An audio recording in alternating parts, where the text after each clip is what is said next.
Our golden age of endurance racing has just begun. The Super Sebring weekend saw the start of this, with both IMSA and WEC racing the same weekend but in separate races.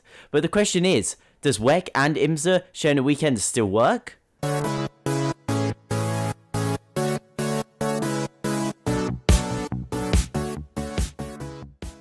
Sebring's hosted the shared WEC and IMSA rounds since 2019, back when the series were a little bit different from one another. IMSA had their DPI class, with manufacturers like Cadillac, Mazda, Nissan and Acura. Along with this, they had their GT3 base class, GTD. Whereas in the WEC, you had the LMP1 class with Toyota, Rebellion and the SMPs. And then along with this, you had their GTE Pro class and GTE AM class. In 2023 though, there isn't much difference between the two, with the convergence of classes with LMDH and Hypercar making the two races look quite similar. We saw this with Porsche and Cadillac taking part in both races with the same cars in the top class. This created little variation in the cars we saw in the IMSA race, with Acura being the only model of car in the IMSA race that hadn't been in the WEC version. Another issue is the fact that WEC cars can't enter the Sebring 12 hours. Glickenhaus and Vanwall are excluded from entering IMSA competition as they don't comply with the rule that states manufacturers must manufacture 2,500 cars a year. It really robs the fans and the teams from seeing how the two teams compare to their IMSA competition. Then in years to come, the variation will become less and less. This can be seen with the GT3 class that is coming to the WEC in 2024. This means if the WEC were to return to Sebring, sharing the weekend with IMSA, the structure of the classes would be almost identical. Therefore, maybe as a casual fan, it creates the question, why do I want to watch both races if I'm almost watching the same product? On the other hand though, it was a great way of showing off all the new front-running cars at the same venue.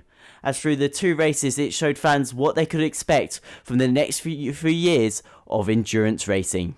You can see it as a launch event for Le Mans, with most of the cars there aiming to race at Le Mans in June, which by having them share a weekend gives the fans a chance to get an idea of what will be rolling out at Le Mans. So it is a good way of introducing what you can expect for this year's endurance racing. IMSA trumps the WEC. WEC's race at the circuit lacks prestige, with Sebring only hosting the 1,000 miles of Sebring since 2019. When you compare this to the Sebring 12 hours that has taken place since 1950 and is considered part of the Triple Crown of endurance racing, it really makes the 1,000 miles of Sebring winner look a bit insignificant. WEC's race is just another race. IMSA is a chance to add yourself to the motorsporting history books. Your name will be up there between Ken Miles, Dan Gurney, Jackie Ickx. Meanwhile in WEC, you're just an Alpine or a Toyota driver.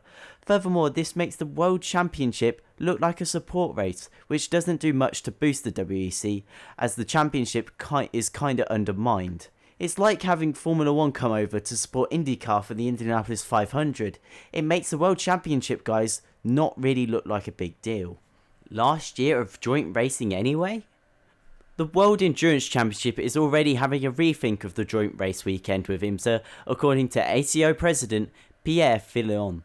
Filion said to reporters, "I love Sebring. It's an iconic race, but it's impossible to continue to have a race on a Friday and a race on a Saturday. It's difficult for sponsors and manufacturers to race two races on one weekend. We have to find another solution. What is the solution? I don't know. The idea is to continue to have a common event with IMSA, but we are thinking about how we can do this." This comes after WEC's 5-year deal with the track has come to an end.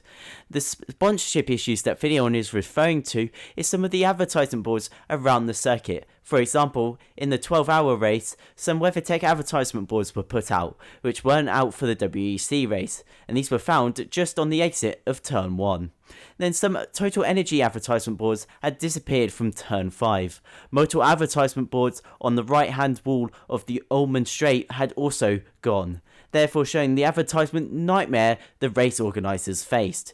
Filion also spoke about WEC weighing up other options for races in the US. What tracks would you like to see replace Sebring? Let us know in the comments below.